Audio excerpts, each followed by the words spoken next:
ये है दुनिया का सबसे पहला असली जेलो से भरा पूल।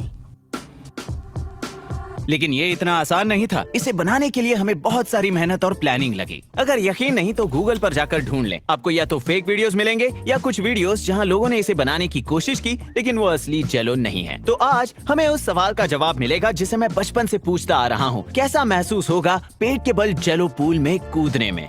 लेकिन उससे पहले मुझे बताना है कि इसे बनाने के लिए हमने पिछले 6 महीनों में कितनी मशक्कत की है। एक जेलो पूल बनाने का ये आइडिया मेरे दिमाग में पिछले 4 सालों से था। इनफैक्ट जब बैकयार्ड साइंटिस्ट वाला केविन और मैंने मिलकर 25 मिलियन और 20 पूल बनाया, उसके पहले हम जेलो पूल ही बनाने वाले थे। लेकिन वो बहुत मुश्किल है। अगर आपने कभी जेलो बनाया है तो आप ये जानते होंगे कि हमें उसे उबालकर फिर पाउडर मिलाकर और ठंडा करने के लिए फ्रिज में रखना पड़ता है ताकि वो अच्छे से बने। और इसे कम मात्रा में करना तो आसान है, लेकिन एक पूल को हम गर्म और फिर वापस ठंडा कैसे करें? मैंने इसे एक मुश्किल इंजीनियरिंग चैलेंज की तरह लिया। पिछले थैंक्सगिविंग पर मैंने अपने भाई के साथ मिलकर एक प्लान बनाया और फिर सर्दी पड़ने पर हमने उसके घर के पीछे गड्ढा खोदना शुरू किया। और पिछले 2 महीनों में हमने छोटे पैमाने पर एक्सपेरिमेंट्स किए, ये जानने के लिए कि हमें हमारे पूल के लिए कितना जेलो पाउडर लगेगा ताकि वो सही से बन पाए।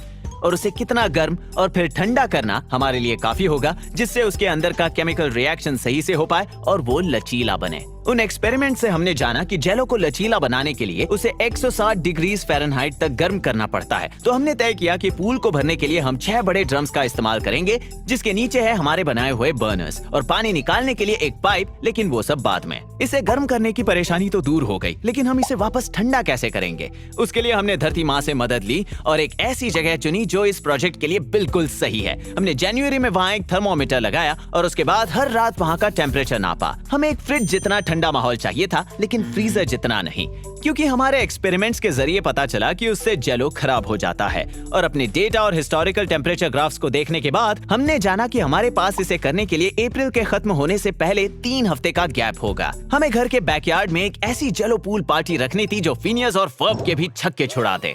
हमारा प्लान था पार्टी के 7 दिन पहले से पूल को भरना शुरू करना, यानी हर दिन करीबन 10 बैरल्स। इससे हर एक लेयर को गर्मी दूर करने के लिए रात की ठंडी हवा के संपर्क में आने का मौका मिलेगा। तो बस हमने सैटरडे को पार्टी के पूरे 1 हफ्ते पहले काम शुरू किया।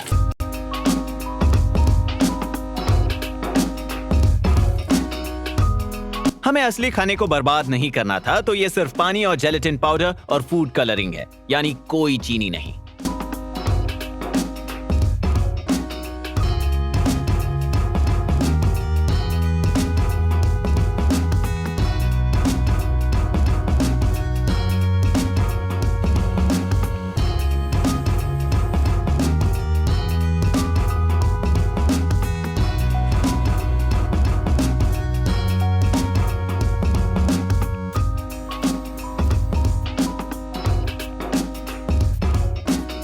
हमने जानबूझकर उन बैरल्स को पूल के मुकाबले ऊंचाई पर रखा है ताकि जब हमें पूल में पानी भरना हो तब पानी की पोटेंशियल एनर्जी को इस्तेमाल कर पाएं। इसे बनाने में हमें 1000 और मुश्किलें आई, लेकिन मैं आपको बोर नहीं करूंगा। लेकिन दिन ब दिन, लेयर बाय लेयर, पूल भरने लगा था। क्योंकि वो जेलो का घोल इतना ज्यादा गर्म था, उसे ठंडा करने के लिए हमने रात की हवा के साथ साथ एक बड़े कूलर का भी इस्तेमाल किया जो मेरे भाई के पड़ोसी दोस्त के पास पहले से पड़ा था। और हमने उस कूलर को पूरे 1 हफ्ते पूल के सामने ऑन रखा। इसे कहते हैं कन्वेक्शन कूलिंग। ये गाड़ी चलाते वक्त खिड़कियां नीचे करने जैसा है, या फिर सूप को ठंडा करने के लिए उस पर फूंक मारना। ये पूल की सतह के ऊपर की गर्म हवा को ठंडी हवा के साथ बदल देगा, जिससे हमारा जेलो जल्दी ठंडा हो पाएगा। और फिर हमने शुक्रवार की रात को आखिरी बैच खत्म किया। भले ही हमें मौसम के बिगड़ने का डर था, लेकिन अब सब भगवान के भरोसे है। पूरे 1 हफ्ते मेहनत करने के बाद भी मुझे कॉन्फिडेंट महसूस नहीं हो रहा था, क्योंकि मैं मैकेनिकल चीजें बनाने में तो माहिर हूँ, लेकिन इस प्रोजेक्ट में ज्यादातर केमिस्ट्री और थर्मोडायनेमिक्स हैं। और मुझे वो गाढ़े पानी की तरह बहती हुई चीज नहीं चाहिए जिसे लोग जेलो कहते हैं। अगर वो सूरज की गर्मी के आगे ज्यादा ना टिक पाए, फिर भी मैं चाहता हूँ कि कम से कम एक बार किसी को अपने पेट के बल जेलो के पूल में कूदते हुए देख लूं। अगर ये नाकाम हुआ तो उसका कारण हमारी मेहनत की कमी नहीं होगी। और जब शनिवार की सुबह हम ये वेदर फोरकास्ट सुनकर उठे कि आज एक सुंदर धूप खिली है, हमने देखा कि हमारा पूल असली जेलो से भरा हुआ है।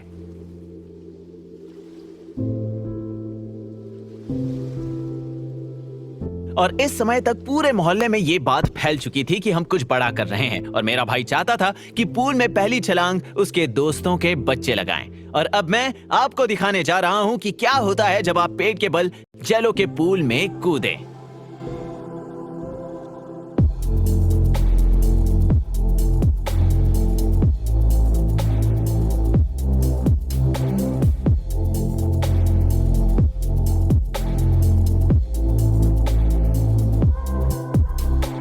नहीं, अभी नहीं। मैं ठीक हूँ। संभल के।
जब मुझे इसके अंदर जाने का मौका मिला उस वक्त दोपहर हो रही थी। तब हमने एक बात ये जानी कि काफी देर तक धूप में रहने पर पूल में रखे जेलो के नीचे लेयर्स धीरे धीरे नरम पड़ने लगते हैं।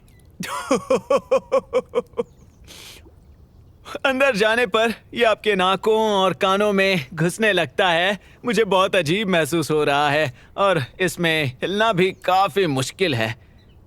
ये फिसलन भरा और चिपचिपा है, लेकिन मुझे मजा तो आ रहा है। हमने इसके अंदर कुछ खिलौने छुपाए हैं। मिल गया। वाओ, ये एहसास अलग है, मानो कि आप कीचड़ में तैर रहे हो। आप समझ तो पा रहे हो ना, लेकिन अच्छा वाला कीचड़। अगर आगे जाके हम इसे दोबारा कभी बनाएंगे तो इसे ज्यादा देर ठंडा रखने के लिए हम सतह के नीचे हीट एक्सचेंजर पाइप सिस्टम लगा सकते हैं, जैसे इंडोर आइस स्केटिंग रिंग्स में होता है। और शायद थोड़ी सी चीनी। घटिया टेस्ट है। अब आप में से कुछ ये सोच रहे होंगे कि कोई भी स्टूपिड जेलो पूल को बनाने के पीछे 6 महीने लंबी प्लानिंग और 1 हफ्ते की कड़ी मेहनत क्यों बर्बाद करना चाहेगा। तो उन्हें मैं पूछता हूँ, लोग पहाड़ों की चोटी तक पहुँचने के लिए मेहनत क्यों करते हैं? क्यों नील आर्मस्ट्रांग ने मेहनत की चांद पर पहला कदम रखने के लिए, और पैम और जिम ने क्यों मेहनत की ड्वाइट को ये यकीन दिलाने में कि जिम हमेशा से एशियन था? ये है जिम। कभी कभी कोई काम हम सिर्फ करने के लिए नहीं करते, बल्कि ये साबित करने के लिए करते हैं कि वो मुमकिन है।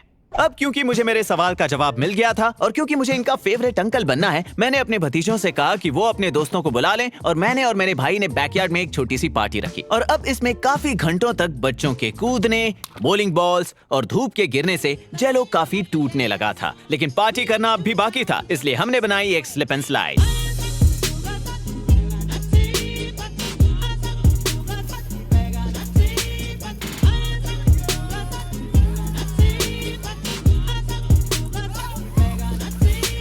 मुझे खुशी है कि उन्हें बहुत मजा आया, लेकिन मुझे इस बात से बहुत हैरानी हुई कि इतने सारे बच्चों में से किसी ने भी स्लिप एंड स्लाइड कभी नहीं देखी थी।